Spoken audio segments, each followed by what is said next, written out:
Bagaimana kabarnya hari ini? Sehat kan? Baiklah, sebelum kita mulai pelajaran, marilah terlebih dahulu kita baca doa. Berdoa mulai. Pembelajaran kita hari ini yaitu tema 1, indahnya kebersamaan, subtema 2, kebersamaan dalam keberagaman, pembelajaran ketiga. Masih ingatkah adik-adik tentang indera pendengaran? Ayo simak kembali penjelasan tentang indera pendengaran. Secara umum, struktur telinga manusia dibagi menjadi 3. Telinga luar, telinga tengah, dan telinga dalam. Fungsi utama telinga luar adalah untuk menangkap bunyi dari lingkungan yang kemudian diteruskan ke telinga tengah. Bagian-bagian telinga luar meliputi yang pertama, daun telinga. Daun telinga berfungsi mengumpulkan dan menyalurkan bunyi ke liang telinga. Berikutnya, lubang telinga. Lubang telinga berfungsi sebagai tempat masuknya bunyi ke liang telinga. Lalu, liang telinga berfungsi meneruskan rangsang bunyi ke gendang telinga. Untuk telinga tengah, fungsi utamanya adalah mengubah gelombang bunyi yang ditangkap telinga luar untuk menjadi getaran. Getaran tersebut kemudian dilanjutkan pada telinga dalam. Telinga tengah terdiri dari beberapa bagian. Yang pertama, gendang telinga, yang berfungsi untuk mengubah bunyi menjadi getaran. Lalu, 3 tulang pendengaran yang meliputi tulang martil, tulang landasan, dan tulang sanggurdi. Ini berfungsi untuk memperkuat dan menghantarkan getaran ke saluran telinga yang lebih dalam. Lalu yang ketiga, saluran eustachius. Saluran ini berfungsi untuk menghubungkan rongga mulut dengan telinga dalam dan mengatur keseimbangan tekanan udara. Bagian berikutnya, telinga dalam. Fungsi utama telinga dalam adalah untuk mengubah getaran dari telinga tengah menjadi impuls listrik dan meneruskannya melalui saraf menuju otak.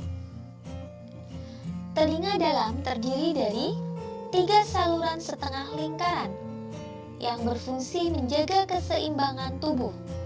Lalu, tingkap oval atau jorong yang berfungsi untuk meneruskan getaran ke rumah siput. Dan yang terakhir yaitu rumah siput atau koklea. Ini berfungsi untuk mengubah getaran menjadi impuls dan meneruskannya ke otak. Lalu, bagaimana cara kerja telinga untuk mendengar? Daun telinga menangkap gelombang bunyi dari luar kemudian diteruskan ke bagian telinga selanjutnya. Lalu, gelombang bunyi dari telinga luar diubah menjadi getaran. Getaran diperkuat dan diteruskan ke bagian telinga dalam untuk diubah menjadi impuls saraf. Impuls saraf diteruskan ke otak sehingga kita merasakan sensasi mendengar dan mengerti maksud dari suara tersebut. Selain mengganggu pendengaran, masalah pada telinga juga bisa mengganggu keseimbangan tubuh. Oleh karena itu, kita perlu menjaga kesehatan telinga dengan baik agar organ pendengaran dan keseimbangan tubuh ini berfungsi dengan baik. Beberapa langkah yang dapat dilakukan untuk menjaga kesehatan telinga. Yang pertama, hentikan kebiasaan mengorek telinga. Banyak orang menggunakan cotton bud, jepit kertas, atau bahkan jepit rambut untuk membersihkan kotoran telinga. Hati-hati, kebiasaan seperti ini justru bisa melukai telinga dan membuat kotoran telinga masuk lebih dalam. Sebenarnya, telinga punya cara alami untuk membersihkan kotorannya sendiri. Tapi, jika kotoran telinga menumpuk dan membuat telinga kita terasa tidak nyaman atau pendengaran kita terganggu, sebaiknya kunjungi dokter THT untuk melakukan pemeriksaan dan pembersihan telinga dengan cara yang aman. Yang berikutnya, Jauhkan telinga dari suara yang terlalu keras. Mendengarkan suara yang terlalu keras dalam jangka waktu yang lama bisa merusak telinga.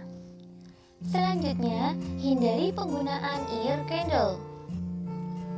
Penggunaan ear candle cenderung berbahaya karena bisa menyebabkan cedera pada telinga, seperti terbakar dan tersumbatnya saluran telinga. Yang berikutnya, menjaga telinga agar tetap kering. Kondisi telinga yang sering basah atau terlalu lembab memungkinkan bakteri dan jamur berkembang biak di dalam telinga. Hal ini akan memicu iritasi dan infeksi pada telinga. Dan yang terakhir, melakukan pemeriksaan telinga secara rutin. Melalui pemeriksaan secara rutin ke dokter, tanda atau gejala penyakit telinga dapat terdeteksi sejak dini dan tindakan penanganan bisa segera dilakukan. Berikutnya, coba adik-adik buat peta pikiran tentang indera pendengaran. Pada pembelajaran sebelumnya, adik-adik telah membaca cerita tentang tong kosong gotong royong. Baca sekali lagi cerita tersebut dan tuliskan gagasan pokok serta gagasan pendukungnya menggunakan peta pikiran berikut. Kakak contohkan paragraf yang pertama. Ada yang berbeda setelah senam pagi pada hari Minggu ini.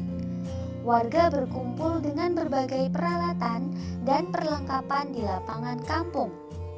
Beberapa drum kosong, bilah-bilah bambu, karung plastik bekas, dan ember bekas tersusun di pojok kiri lapangan. Di pojok lain terlihat tumpukan kaleng cat, kuas, wadah cat, dan beberapa peralatan lain. Apa yang akan dikerjakan oleh warga hari ini? Untuk menemukan gagasan pokok, maka temukan dulu kalimat utamanya. Berikut ini ciri-ciri kalimat utama dalam paragraf. Yang pertama, mengandung topik permasalahan yang dapat dijabarkan lebih lanjut. Lalu, biasanya berupa sebuah kalimat lengkap yang dapat berdiri sendiri. Kemudian, memiliki arti yang jelas tanpa dihubungkan dengan kalimat lainnya.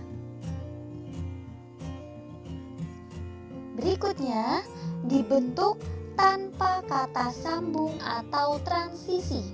Dan yang terakhir, pada paragraf induktif, kalimat utama ditandai dengan kata-kata kunci berikut ini. Sebagai kesimpulan, yang penting, oleh karena itu, jadi, oleh sebab itu, dan dengan demikian, itulah kata-kata kunci tanda kalimat utama pada paragraf induktif. Kembali ke paragraf pertama, bacaan tong sampah gotong royong. Berdasarkan ciri-ciri kalimat utama yang kita bahas tadi, maka yang termasuk kalimat utama yang mengandung topik yang lengkap dan bisa berdiri sendiri, yaitu kalimat kedua. Warga berkumpul dengan berbagai peralatan dan perlengkapan di lapangan kampung. Dari kalimat utama tersebut dapat kita simpulkan gagasan pokoknya, yaitu warga berkumpul di lapangan kampung. Untuk paragraf 2 dan 3, silakan adik-adik berusaha menemukan secara mandiri gagasan pokok dan gagasan pendukungnya.